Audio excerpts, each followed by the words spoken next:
My name is Lucky Mail, and welcome back to Phoenix Wright Ace Attorney. On the last episode, we got here. Let's do this shit.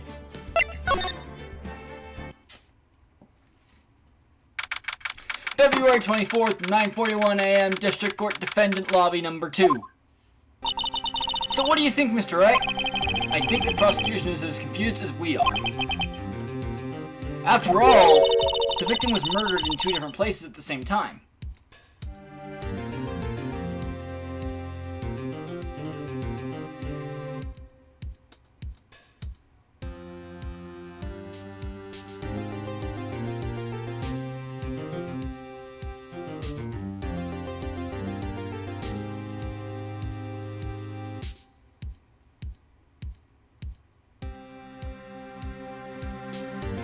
Sorry, guys.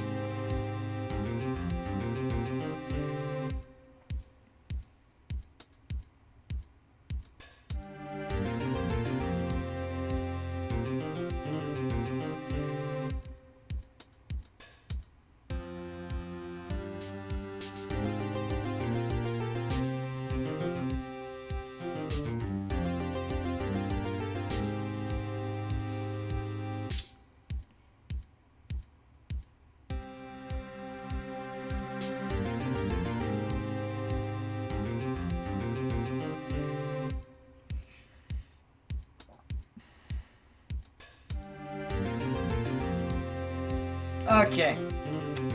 The victim was murdered in 2 different places. Okay, wait. And a different suspect was arrested at each of the crime scenes. Hi, Lana. Lana! Good morning, Mr. Wright. I apologize for yesterday. I was indisposed. I hope they didn't hold you too long for questioning. We just finished, actually. I'm used to all-nighters, though. So how'd it go? It's as Mr. Wright suspects. The police are clueless. I figured as much, so I struck a plea bargain. A plea bargain? What do you mean by that? We agreed that if I told them the truth behind this simultaneous murder, they wouldn't seek capital punishment. That's what I mean, Emma. But Lana, don't tell me you... Much to my regret, I am as much in the dark about this as they are. Miss Skye. We found trace evidence of a certain person in the police department's evidence room. They belong to Officer Jake Marshall.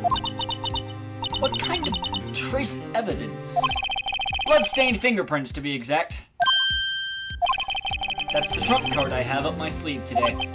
You do understand what this means, don't you? In order to defend my sister, you're going to accuse Mr. Marshall? Hell yeah! Fuck Marshall! We have to play the cards we're dealt, isn't that right, Miss Skye? Do what you have to do, Mr. Wright. Oh, I will.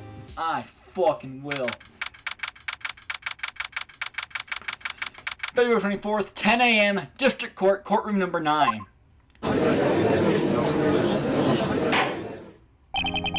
Court is now in session for the trial of Miss Lana Skye. The defense is ready, Your Honor. The prosecution is... I'm afraid you'll have to clarify. It takes 30 minutes by car to reach the police department from the prosecutor's office. Yet the victim, Bruce Goodman, was slain at both places at the same time. But that's not physically possible, is it? What's more, I hear the victim from the evidence room just disappeared. Yes, and the body eventually reappeared in the trunk of Mr. Edgeworth's car. Wow, this is one messed up trial. One of my duties as prosecutor is to present impartial evidence. Today I will present evidence relating to the murder at the police department. In so doing, I believe the way in which we should proceed will reveal itself. Now, that's what sets Mr. Edgeworth apart. He sounds so on top of things, even though he doesn't know what's going on himself. And that's supposed to be an admirable trait. Very well. Let the trial resume. On the day of the crime, what exactly transpired at the police department? Mr. Edgeworth, you may call your first witness of the day to the stand. For his first witness, the prosecution calls the suspect of the murder that occurred at the police department. The suspect? You mean the so-called murderer? Because, ma'am. Oh boy. Things are getting wild from the get-go.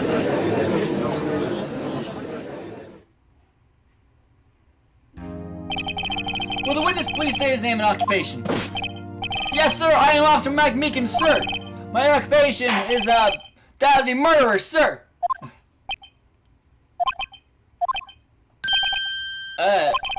So you're telling us you're a professional killer? Sir, it was me, sir. I'm the one who did it. I'll never kill anyone again, sir. You've got to believe me, sir. Actually, what we'd like to hear from you is, sir, I'm what you would call a part of the younger generation, sir. Words and his actions who adults can't possibly comprehend.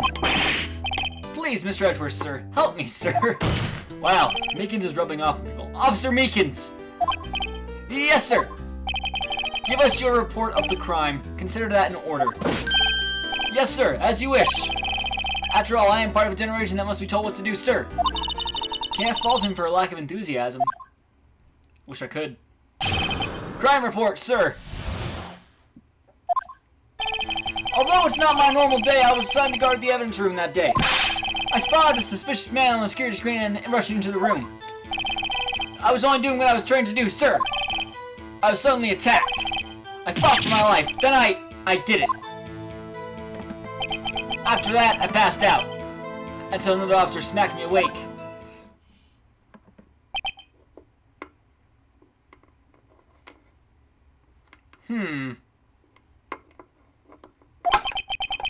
So the victim, Detective Goodman, attacked you.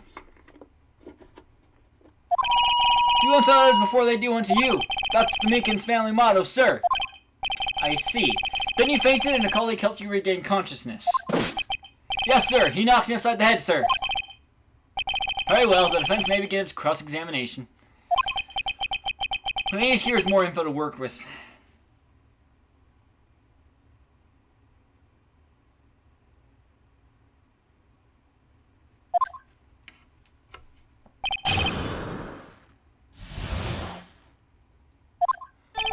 Although it's not my normal day, I was assigned to guard the evidence room that day. Hold it!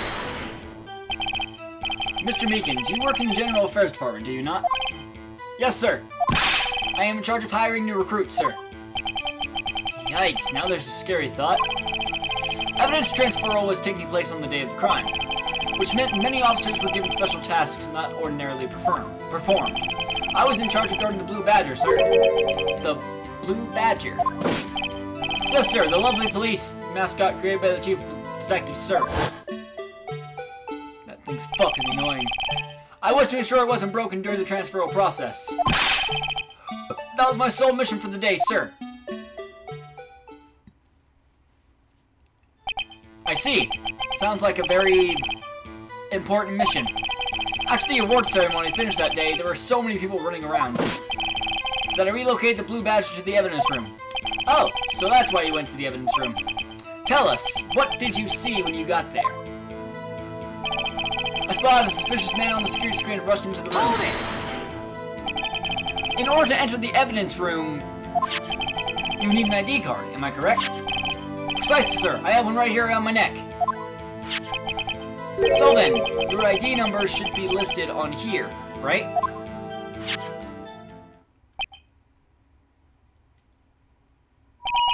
There it is! I found it! Is this the one right here?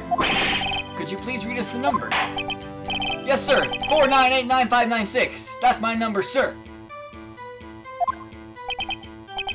I see. Huh? But the number 4989596 is shown as being used twice. Please explain, witness. It's no real mystery, sir.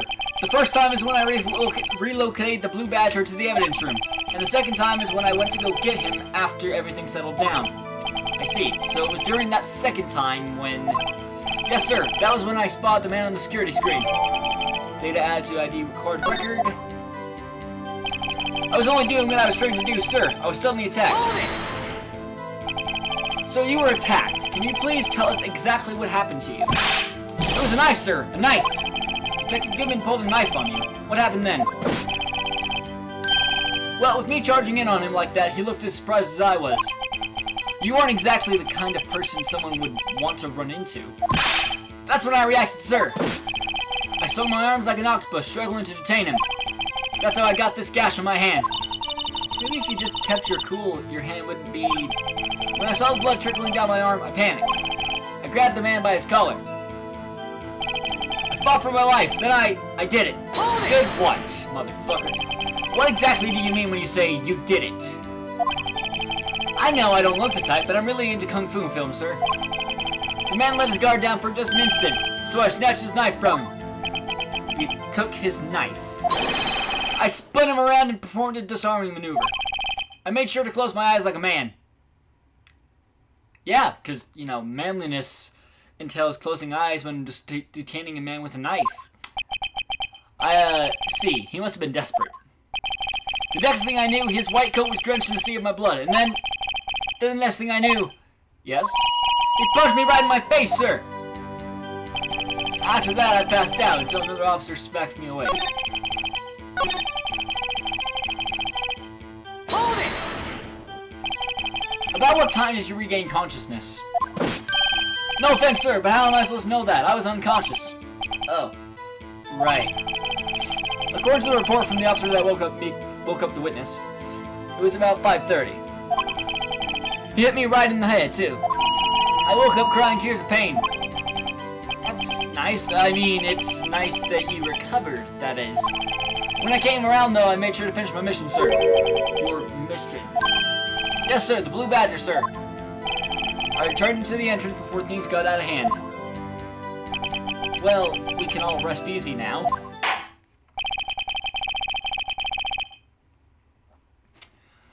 I believe we now have a fairly accurate picture of what happened. Yes, Your Honor. Only one thing remains unclear. Was the man this officer murdered really the victim? He's got a point. Yes, Officer Meekins. With regard to that, sir, take a look at this. It was sent to my jail cell. Chief Gant delivered it to me just this morning, sir.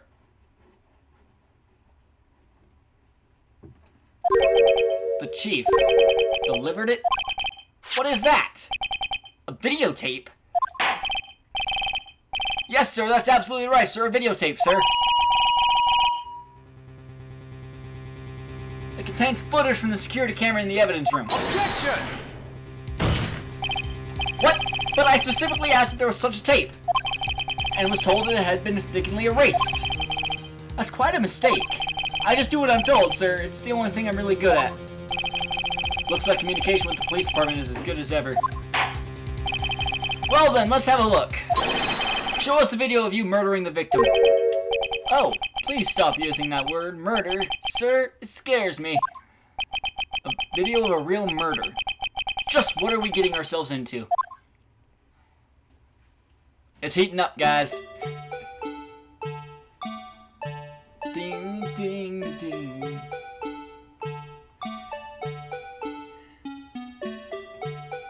Uh-huh. Uh-huh. Oh, hello.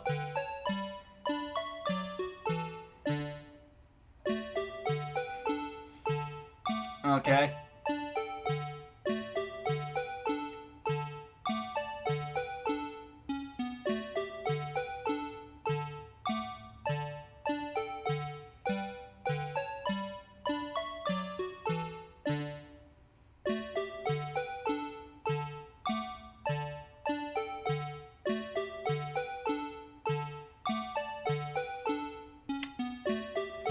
Uh-huh. Yeah. Right. Uh-huh. Yep. Oh, hey, there's Mr. Meekins on the ground. But where did the guy go?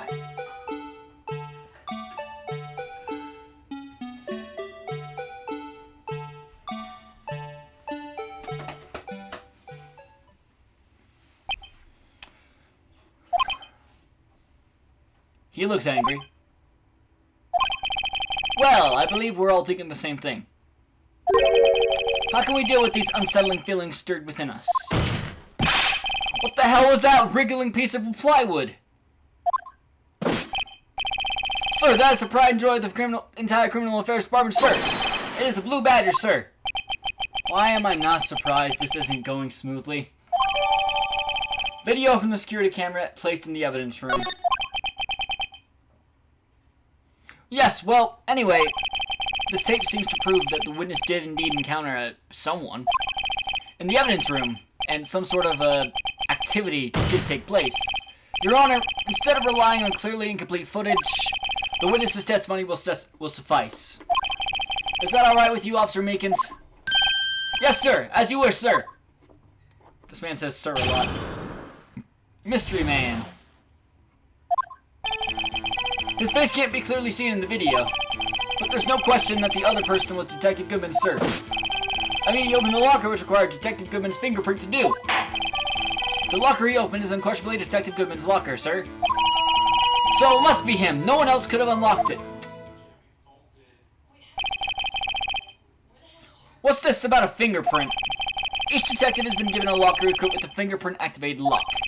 These locks ensure that each locker can only be opened by the detective it belongs to. Intriguing. That would mean the victim at the crime scene would have to have been Detective Goodman. Very well, the defense may begin its cross-examination. I don't know where this cross-examination will lead, but everything begins with contradictions. That's where I had to start. Mystery man. His face can't be clearly seen in the video, but there's no question that the other person was Detective Goodman, sir. I mean, he opened the locker, which required Detective Goodman's fingerprint to do so. The locker he opened is unquestionably Detective Goodman's locker, sir. So it must be him. No one else could have unlocked it. However, the most important detail is not shown in this video. The man's face. Sir? If I may say something, sir. Please do. After all, you are the one being examined. I don't understand why the man's face is so important in this case, sir. I mean, it was his hand that opened the fingerprint lock. And it was his hand that tried to thrust his knife into my body, sir. My unsettled state can testify enough to this, sir. Yes, you have a point. The footage doesn't lie.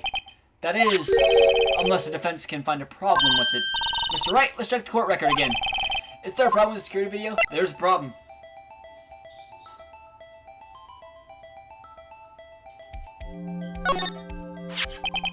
Regarding the video contained on this tape, there is one thing in particular that seems rather strange.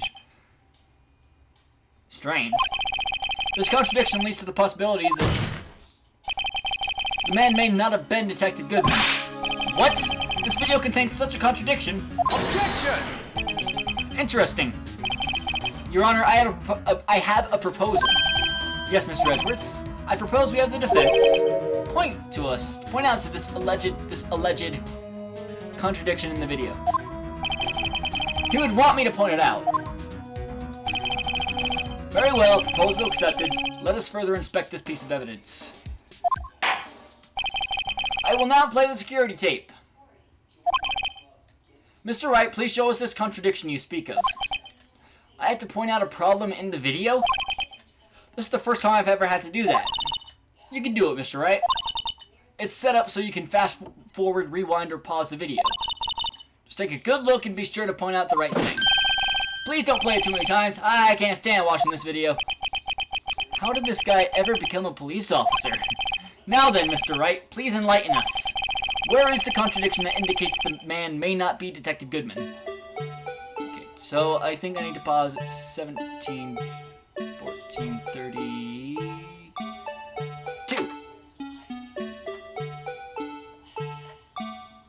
Take that! The thing that's strange about this video is gotta be this. Officer Meekins. Sir, do you mean me, sir? Is anyone else named Officer Meekins? As I understand it, the locker apparatus works like this. When you grab the handle, a sensor reads your fingerprint. If it's a match, the light turns on and the lock is released. According to my very limited experience, that's the way I understand it, sir. If so, then something is seriously wrong with this picture.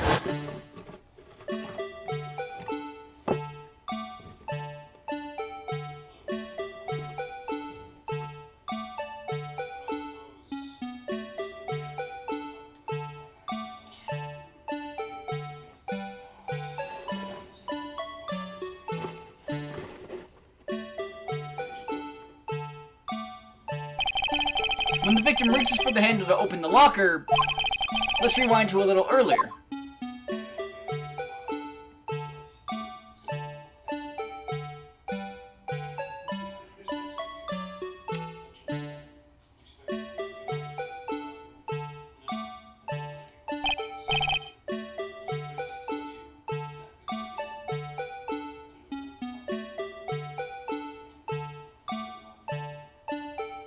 He Here, notice the light?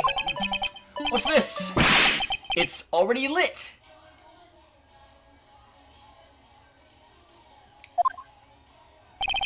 Precisely. My point, Your Honor.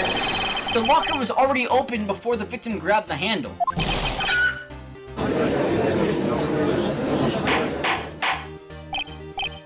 Order! Order! What's the meaning of this? It's very simple, Your Honor. The locker wasn't locked on the day of the crime. Objection! But the locker locks are controlled by an electronic system. When a door is shut, a sensor is triggered, and the locker is automatically locked. Oh, I know, it must have broken down. Of course, I'm not an expert in this. That's not likely, Your Honor. The sensor would detect and report any malfunction. Oh well, it just goes to show how novices should keep their mouths shut. Sorry, Mr. Wright, do you have an explanation? Me, Your Honor. Yes, why wasn't the locker locked?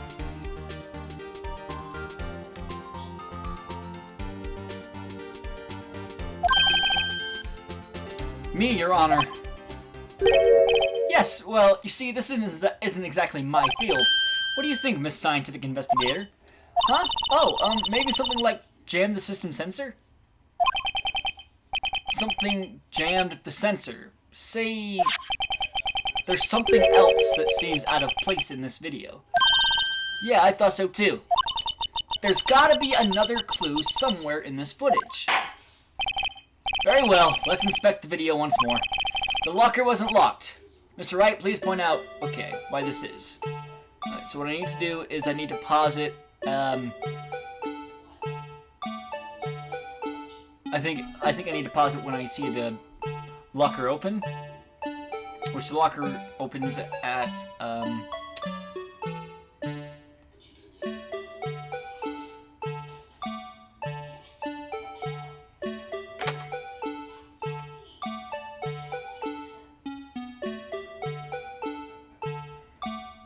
Take that! the glove. Please watch closely. This is the continuation of the part I showed you earlier.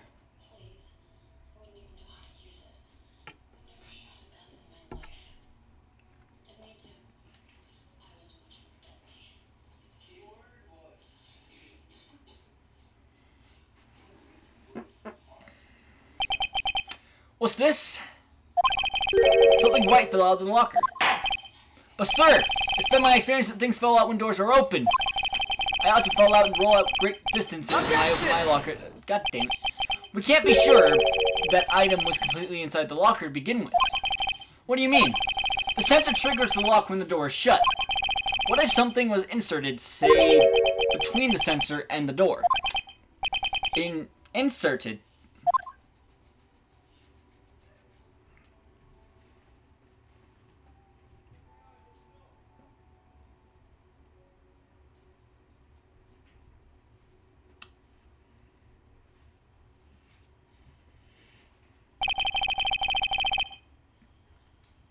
This white thing wasn't inside the locker. It was stuck between the door and the sensor. Oh, I understand now, sir. It's just like my tie. 2 out of 3 times it gets stuck in the door when I get out of my patrol vehicle, sir. Instead of the door closing, my tie chokes me, but the object would have to be extremely thin to fit in the door. Not only that, it would also have to block electrical currents. It would need to be an insulator. Yes, an insulator, but at the crime scene, there just might have been something that fits the description. Sir, by insulator, you don't mean... I think I finally got this figured out. Very well, will the defense please present the relevant evidence? What was this insulator that was stuck in the locker door?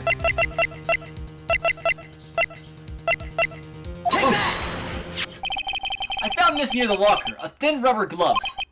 But we can't be sure that that was the victim's locker. It has a tag that says SL9 incident. The video seems to depict the victim opening the locker. But that isn't the case. The lit lamp attests to this. On the day of the crime, even I could have opened that locker. Is this not so, Officer Meekins? Sir, it would appear so, sir. Order! Order! Order! So are we to believe, then, that the victim whom this witness stabbed in the evidence room was not Detective Goodman? Objection! Do not be misled, Your Honor. What do you mean, Mr. Edgeworth? The defense has merely demonstrated that possibility and nothing more. The victim in this video was indeed Bruce Goodman. The prosecution will offer one more testimony to prove this. What? Officer Meekins, please testify about this. Sir! Me, sir! I'm not sure what you're referring to, sir. Oh, you mean that, sir? Of course, sir. Is this a joke? Very well, begin your testimony.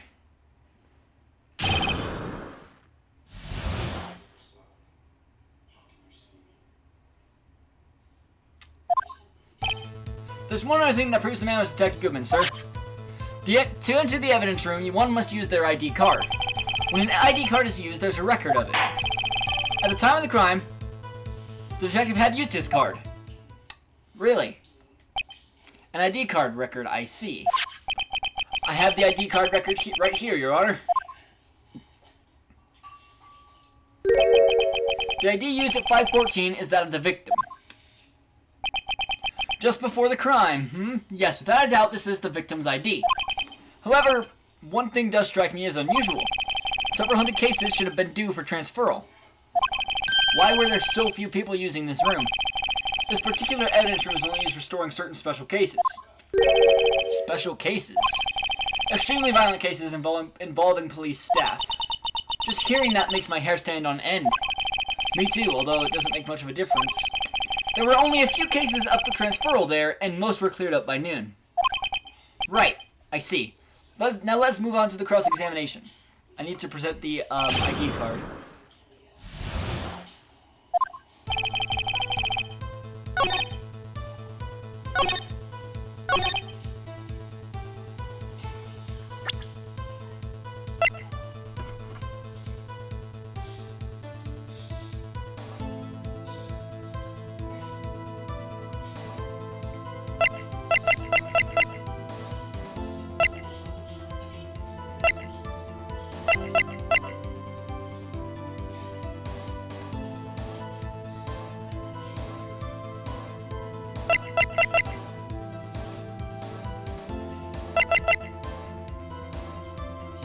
Objection!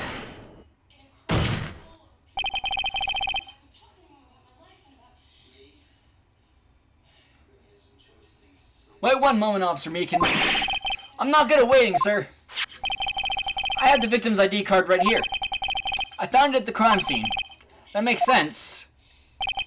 When I say crime scene, I'm not referring to the evidence room at the police department. I mean the other crime scene. The underground parking lot at the prosecutor's office. Your Honor, I have one more piece of evidence to present. It's a very important clue regarding the victim's ID card.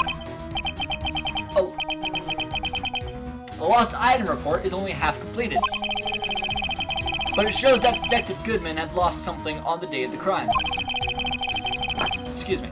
Something important enough to fill out this report. Let me guess, you believe this something to be his ID card, right?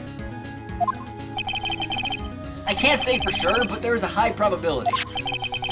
On the day of the crime, Detective Goodman was not carrying his card.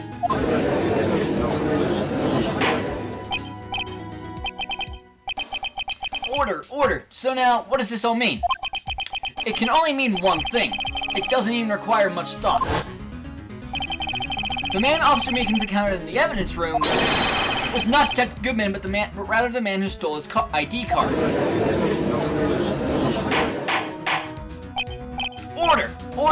Order! Does the prosecution have a response? I have only one thing to say to the defense. Bravo, Mr. Wright. Bravo. Allow me to summarize the defense's argument. At 5:15 p.m. on the day of the crime, the man in the evidence room Officer Meekins encountered was not Detective Goodman. There are two grounds to support this. First, the locker in the evidence room was already unlocked. Second, the victim lost his ID card. Am I correct so far, Mr. Wright? Yes, What's he up to? That being the case, we must inevitably arrive at a single conclusion. If the victim in this video is a fake, then the murder in the evidence room is also fake. In other words, the security camera does not show the instant of the murder. That is... well, I guess that's right. Is something wrong, Mr. Wright? Only moments ago you seemed content to be pointing your finger around. This isn't going to end well. Well, well, it seems you finally realized exactly what you've gone to such lengths to prove. Explain yourself, Mr. Edgeworth. The defense has already done the explaining for me. The victim in this video is a fake, which means a murder did not take place. At the police department at 5:15 on the day of the crime. So, the real crime could only take place at one location. The underground parking lot. At the prosecutor's office, the murderer being Miss Lana Skye, the defendant. The evidence is compelling. A trustworthy witness observed the moment the defendant used the murder weapon. Ah! Shit. I knew that Toastman was way too shabby. It was all a trap from the beginning. The activity in the evidence room still leaves many questions unanswered. Who exactly was the victim Officer Meekins encountered? And where did this person disappear to? However, this trial's purpose is to examine only the murder of Detective Goodman. Just so, Your Honor. Mr. Wright, you have to do something, or else Lana... What do I do? How am I supposed to get myself out of this mess? I object! Objection! One moment, Your Honor! What now, Mr. Wright? Don't tell me you're objecting to what you've just proven. Of course not. But I almost walked right into the prosecution's trap. What are you talking about? This cross-examination has proven one thing and one thing only. The security video did not show the actual murderer.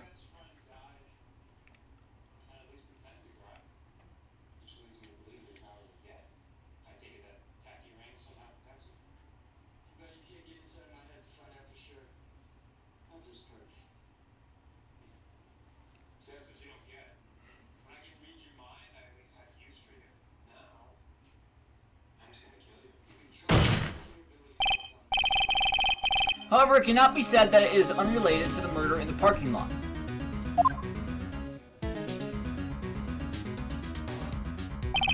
Specifically, large amounts of blood traces were found in the evidence room.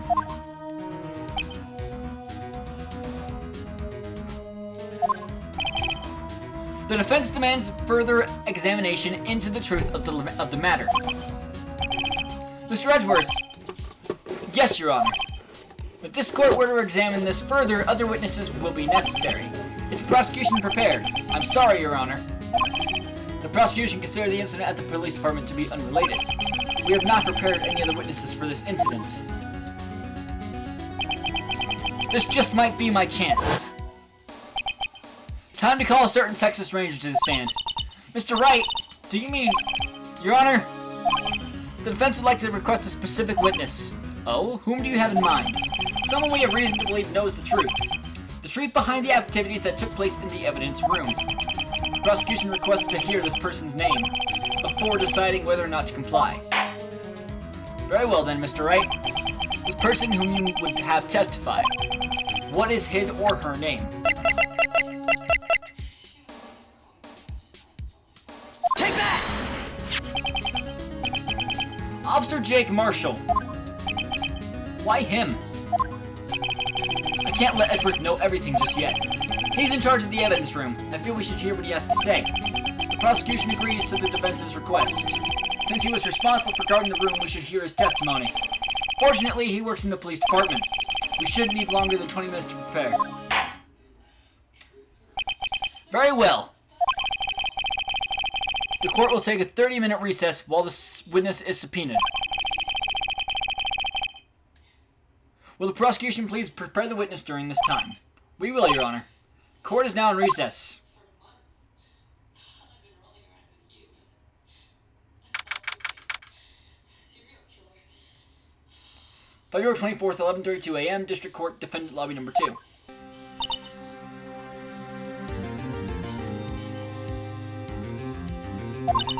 There's no stopping you, is there, Mr. Wright? Huh? What do you mean? You called for Jake Marshall. It seems you figured everything out. I haven't figured anything out. Lana, you're the one who knows everything. Emma, you always know everything. Why don't you just tell us? Mr. Wright is trying his hardest to protect you. I don't recall ever asking for his protection. How can you be so cold? Don't you trust us? Don't you trust me? Aww, my heart. Hope I'm not interrupting anything, pals. Oh, Gumshoe. Detective Dick Gumshoe. Lana.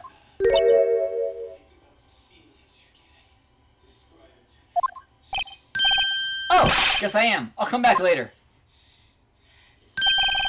Wait, Detective Gumshoe, what is it? You got a lot of nerve, pal, making a detective run all around while on duty. And to top it off, you called me here. I've seen happy people at funerals. Sorry, Detective.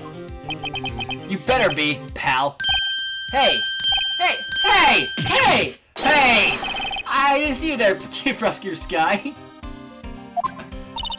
That's okay. So, have you brought what I asked? Oh! Oh! Oh! Oh! You mean this, right? My apologies, Detective. Due to my present circumstances, I was forced to use Mr. Wright's name when making my request. My name? Never meant in a million years would I have thought it was you who asked me. Could I bother you to bring me the SL9 incident files? I'll need them by noon. Talk about crazy. The SL9 incident. But Lana, that's... I thought Mr. Wright might need them, so I had them brought here. Thank you, Lana. I love you. Here, you might do well to read them. I can't believe you. The Chief Prosecutor were a witness in that case. Miss Sky was a witness? SL9 incident files received, but from Lana Sky. Take it from me, you don't want anything to do with serial murders. Oh, what? Now that I brought you your stuff, you're just gonna ignore me? Emma, but why? Why is your name in here? What? My name's in there? I don't know unless... No, it couldn't be. Lana, this SL9 incident, is that... That's the classification number the police filed it under. 2 years ago, the rest of the world knew it as the Joe Dark killings. The Joe Dark... No. No, Lana! That's over with! No! Emma, wait! She ran away. You know what? I just remembered. I gotta be somewhere. Sorry, pal, but I'm out of here. Jake Marshall, Angel Star, Damon Gant, and Miles Edgeworth. Not to mention Lana and Emma. Everyone involved in this case is connected to those killings 2 years ago. This can't be just a coincidence. Knowing you, you just might be able to figure it out. Time to get back to the trial, Mr. Wright. Best of luck. I better take a good look at this file. Better.